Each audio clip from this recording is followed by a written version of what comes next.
नमस्ते। आज 26 जुलाई है। इतिहास की वो तारीख जब कारगिल में भारत ने पाकिस्तान के घुटने टिकाए थे। लेकिन आज ही के दिन पाकिस्तान के भीतर एक और कारगिल हो गया है। इस बार जंग सीमा पर नहीं बल्कि पाकिस्तान के अवैध कब्जे वाले कश्मीर के दिल मुजफ्फराबाद में हो रही है। इतिहास गवाह है। आज ही के दिन कारगिल में भारत ने पाकिस्तान की पीठ तोड़ी थी और आज ठीक 27 साल बाद पाकिस्तान के अपने नक्शे से उसका एक हिस्सा हमेशा के लिए कटने जा रहा है। जम्मू कश्मीर ज्वाइंट अवामी एक्शन कमेटी का मुजफ्फराबाद लॉन्ग मार्च महज एक विरोध प्रदर्शन नहीं है। यह पाकिस्तान के अंपायर के पतन की लाइव डॉक्यूमेंट्री है। क्या पाकिस्तान के हाथ से पीओके हमेशा के लिए फिसल चुका है? क्या मुजफ्फराबाद पर हुआ यह अवामी धावा इस्लामाबाद के ताबूत में आखिरी कील है?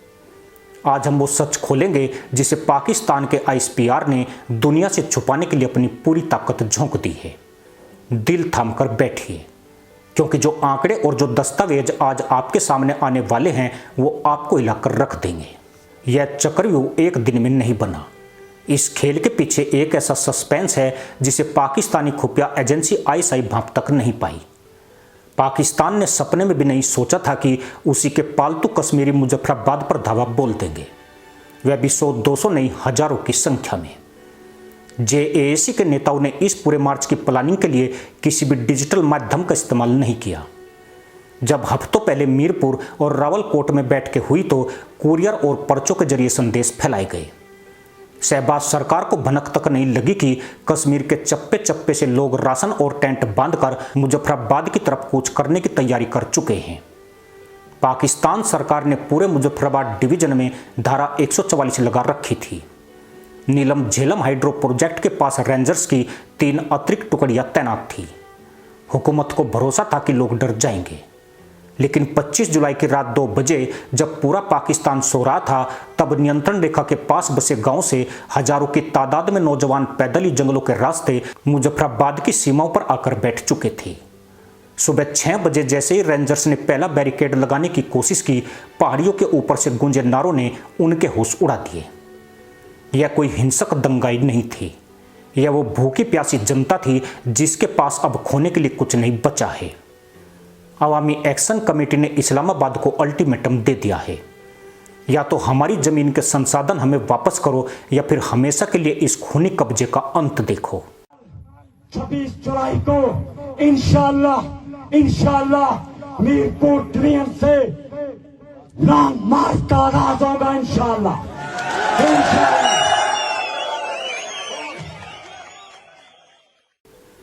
आइए अब उन आंकड़ों की बात करते हैं जो चीख चीख कर पाकिस्तान के इस उपनिवेशवादी चेहरे को बेनकाब कर रहे हैं। इसे कहते हैं आर्थिक डकैती। पीओके अपनी नदियों के दम पर पाकिस्तान को सालाना लगभग 3500 मेगावाट सबसे सस्ती और साफ पन बिजली देता है। नीलम झेलम और मंगला डैम से जो बिजली पैदा होती है उसकी उत्पादन लागत सिर्फ 1.5 से 2 रुपये प्रति यूनिट है। लेकिन वही बिजली जब मुजफ्फराबाद या रावलकोट के घरों में पहुंचती है तो उस पर शहबाज सरकार 200% से ज़्यादा का टैक्स लगाकर उसे 45 से 85 रुपये प्रति यूनिट बेचती है। यानी आपकी ही बिजली, आपका ही पानी और डाका डालने वाला इस्लामाबाद। ज़्यादा महंगी है। ये एक छोटी सी पेटी है, उस 2 भट्टी होती हैं, टोटल 20 रुपये की देते हैं, वो भी मिलती ही नहीं है। मुजफ्फराबाद में ऐसी पोजीशन है, मिलती ही नहीं है। इतनी महंगाई बढ़ गई है, आटा देखें, चावल देखें, हर शय महंगी है। गैस तो बहुत महंगी है, दूसरा हम लोग फोल्ड ही नहीं कर सकते, गरीब लोग हैं, लकड़ जलाते हैं, ये भी बहुत महंगी है, आप नहीं ले सकते। हुकूमत के कोई इक़दाम भी नहीं है। यहाँ अल्लाह ताला ने जो चश्मे पैदा किए थे वो भी बंद किए हुए हैं। हुकूमत ने हमारा दरिया छीन लिया है। 2 दरियाओं की सरजमीन है मुजफ्फराबाद। दरिया नीलम को डाइवर्ट कर दिया गया है और मुजफ्फराबाद शहर इस वक्त पानी के शदीद तरीन बहरान का शिकार है। इसके बावजूद कि यह चश्मों और दरियाओं की सरजमीन है, इस वक्त जहाँ पे मैं रह रहा हूँ उसको ओल्ड सिटी कहते हैं, वहाँ पे तो पानी हर वक्त मौजूद रहता है। 4 दिन से वहाँ पे भी पानी नहीं है। बाकी शहर की तो बात ही अलग है। बात यहीं ख़त्म नहीं होती। कंगाली की कगार पर खड़े पाकिस्तान ने आईएमएफ से बेल आउट पैकेज लेने के लिए इस साल पीओके के नागरिकों को मिलने वाली आटे और बुनियादी राशन की सब्सिडी को पूरी तरह ख़त्म कर दिया है। आज एक आम कश्मीरी मजदूर की दिहाड़ी 800 रुपये है, लेकिन 20 किलो आटे के बोरे की कीमत 3400 रुपये पार कर चुकी है। सवाल यही है कि कोई इंसान अपने बच्चों को खाना खिलाए या आसिम मुनीर के जनरलों की लग्जरी गाड़ियों के लिए टैक्स भरे। यह आंकड़े साबित करते हैं कि पाकिस्तान ने पीओके को कभी अपना हिस्सा माना ही नहीं, उसे सिर्फ एक सोने का अंडा देने वाली मुर्गी की तरह निचोड़ा है।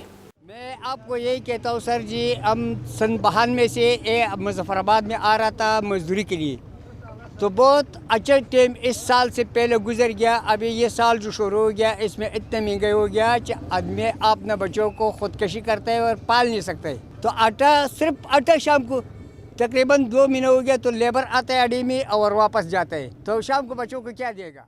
पाकिस्तानी इस्टेब्लिशमेंट इस वक्त एक ऐसे भंवर में फंसी है जहां उसका दिमाग काम करना बंद कर चुका है।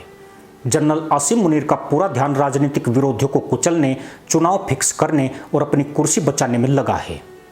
उन्हें लग रहा था कि कश्मीर के लोग हमेशा की तरह उनके जिहादी प्रोपेगेंडा के जाल में फंसे रहेंगे, लेकिन पासा पूरी तरह पलट चुका है। शहबाज शरीफ और जनरल मुनीर इस कदर अंधे हो चुके हैं कि उन्हें अपने पैरों के नीचे खिसकती जमीन दिखाई नहीं दे रही है। जब मुजफ्फराबाद में लाखों लोग आज़ादी के नारे लगा रहे थे, तब पाकिस्तान का सरकारी मीडिया लाहौर और कराची के फैशन शो दिखा रहा था। ISPR ने बाकायदा गाइडलाइन जारी की है कि पीओके के इस मार्च की एक भी क्लिप टीवी पर नहीं चलनी चाहिए, लेकिन सोशल मीडिया के इस दौर में सच को कैसे छुपाएंगे।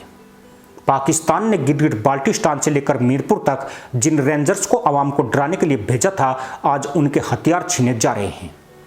स्थानीय पुलिस ने साफ कह दिया है कि वो अपने ही भाइयों पर गोली नहीं चलाएंगे। यह प्रशासनिक विफलता का वो स्तर है जो किसी भी देश के टूटने से ठीक पहले देखा जाता है। पाकिस्तान इस वक्त अंदरूनी तौर पर दिवालिया हो चुका है, नैतिक रूप से भी और आर्थिक रूप से भी। अब बात उस सबसे बड़े सवाल की जो इस पूरे मुद्दे का टर्निंग पॉइंट है। क्या पाकिस्तान के हाथ से पीओके हमेशा के लिए निकल चुका है? जवाब है हाँ। जब मुजफ्फराबाद की सड़कों पर यह नारा गूंजता है कि टैक्स हटाओ या आर पार का रास्ता खोलो, तो इसका सीधा मतलब क्या है? इसका मतलब है कि पीओके की आवाम अब भारतीय कश्मीर की तरफ देख रही है।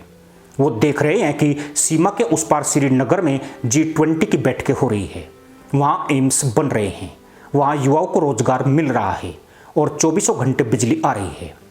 पाकिस्तान ने पिछले 70 सालों से कश्मीरियों को सिर्फ नफरत की अफीम चटाई है, लेकिन अब आवाम जाग चुकी है।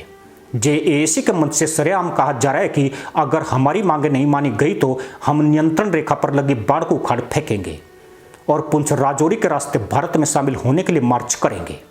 नई दिल्ली में बैठी भारत सरकार भी इस पूरे घटनाक्रम पर चील की नजर रखे हुए है। रक्षा मंत्री से लेकर देश के शीर्ष जनरलों ने साफ कहा है कि पीओके हमेशा से भारत का हिस्सा था और रहेगा।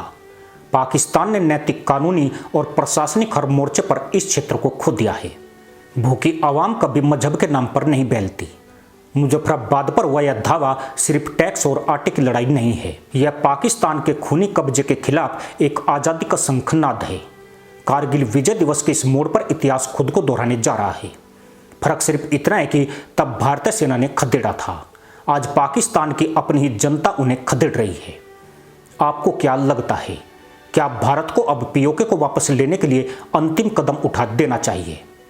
क्या मुजफ्फराबाद का यह मार्च इतिहास का भूगोल बदल देगा? अपनी राय कमेंट बॉक्स में जरूर लिखिएगा।